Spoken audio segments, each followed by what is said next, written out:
Kathy, why don't you tell me some about your background in sports, how you got in, and where you are now? The abridged version is fine. The abridged version? Well, first of all, I started in the sports promotion group at Equitable Financial Services, and then moved from there to Major League Baseball, which was really, I would say, the start of my sports career. And at baseball, spent time in sponsorship and then marketing and market development. And I've sort of carried those, sort of skill set into my other jobs, whether it's the Meadowlands or the USTA. Okay. And what are you doing now? I'm in the middle of starting my own agency.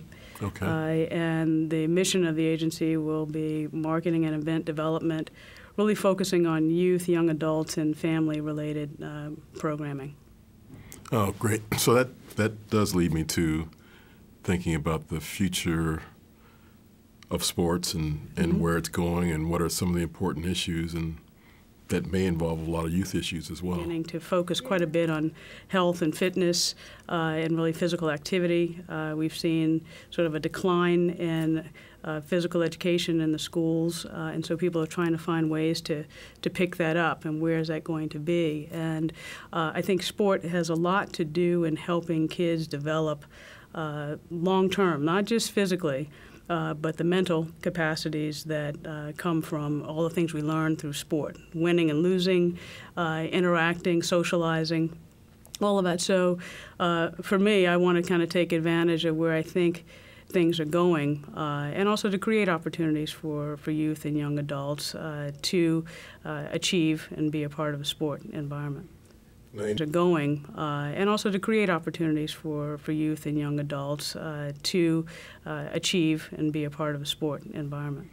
Now, any sports in particular that you think will allow there to be a greater societal impact, where kids being involved will give them a greater chance to get some of these kinds of benefits?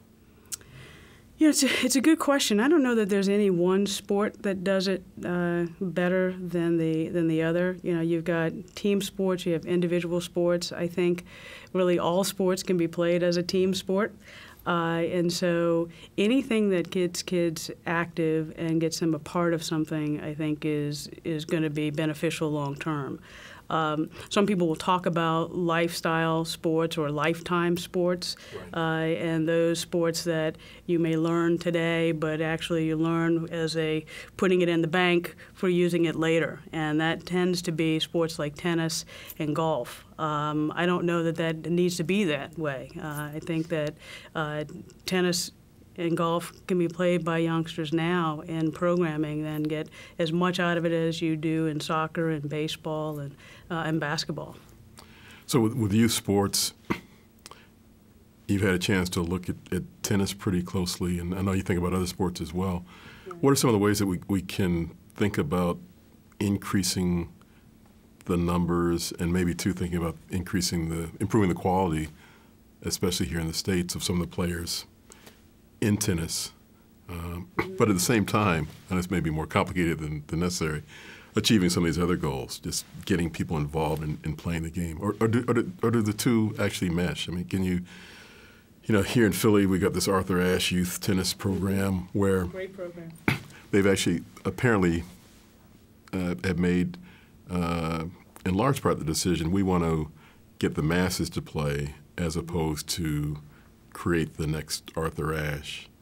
And I would guess USTA's concern, I'm sure that's important, but we'd also like to have some more Agassiz and McEnroes and the like. So how do those fit together?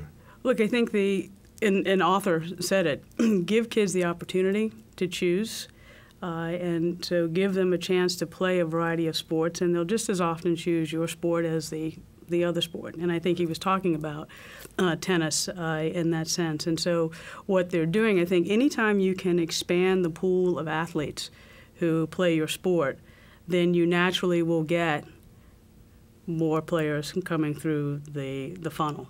So you widen the opening at the bottom, bring more in, and some will continue to play it casually. or play it through college and get college scholarships, but that might be as far as they go. And others will find that, you know what, I'm pretty good at this, and their level of success and achievement matches their ability, and they head down a more competitive and maybe professional path. And so I think anytime any sport can open the doors to more kids, you're going to get more athletes. We saw it in baseball, right, as they began an inner city program that they're still running, RBI, Reviving Baseball in Inner Cities, making sure that the sport was available, baseball, softball, for kids, and it has a dual benefit. You know, you play the sport, you oftentimes become a fan of the sport. Right. So that's great. You play the sport. In some cases, kids will get scholarships and go on to play in college, and then that's it. Or if you're lucky enough, that very same kid goes on and plays professionally for you. So I think it's no different in tennis. I think they're doing some good things and going closer into the communities of play, whether it's through a program like what exists in Philadelphia or what the player development group is trying to do with regional centers. Closer to the grassroots, and I think the opportunities and the people start popping up, and it's great. It's great. I'm trying not to send my kid to Florida, so I'm looking for the right answers on how I can keep my kid local, right, and let him have the highest level of success. No, thanks. I guess the last thing that I wanted to talk about was the success, progress, difficulties of women in sports.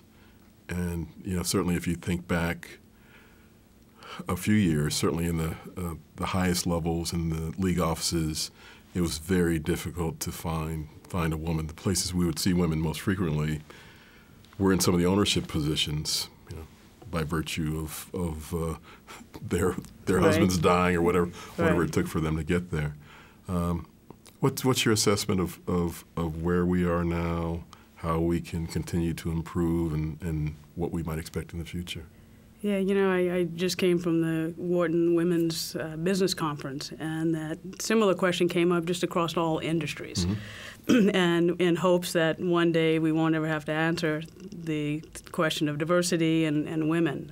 We're not there today. When I came into the game, into Major League Baseball, you had, and across all the leagues, most of the women that were coming in roles in the licensing division, sort of with their merchandising backgrounds. They were coming in either from another licensing company or retail or the event side. I came in the sponsorship area, and there were some women in the other leagues and sponsorship areas as well, but just sort of a small nucleus. I think there's been great growth that women are across really every unit. You can find women excelling at the head of that unit or working with them, whether it's attorneys or in the finances and sponsorship and in marketing. But like any other industry, it's still growing, and it is as much the responsibility of us as women to make our voices heard and ask for the jobs. We tend at times to follow a certain path as opposed to trying to create our own path, and we tend to wait for the memo as opposed to asking for the memo. And I think so as we have choices to make, I think the opportunities will continue to be there, but we're definitely not there yet, for sure. There's a great book, I don't know if you read it, called Women Don't Ask. And it was actually written by a former PhD student who asked a department chairperson, you know, why aren't you hiring more women, mm-hmm, and why aren't you paying the women you hire as much as you pay the men? And his response was, well, women don't ask. And so she went further to do more studies to look at that, mm-hmm, and found a lot of data suggesting that. But it is complex, though, because the other thing that you hear in the marketplace is women who are assertive and are forceful get negative labels, where men with the same sort of actions are viewed positively. So it's it's a very difficult issue. Yeah, it's a little bit of a catch-22 because, yes, I have seen that, and I've seen in the industry where women have taken on more of the trait that might be socially acceptable for a man, thinking that that's the way to go. But I think that women do have an ability that is sometimes a little more unique from a man in terms of collaboration and wanting to work together, but we don't always speak out.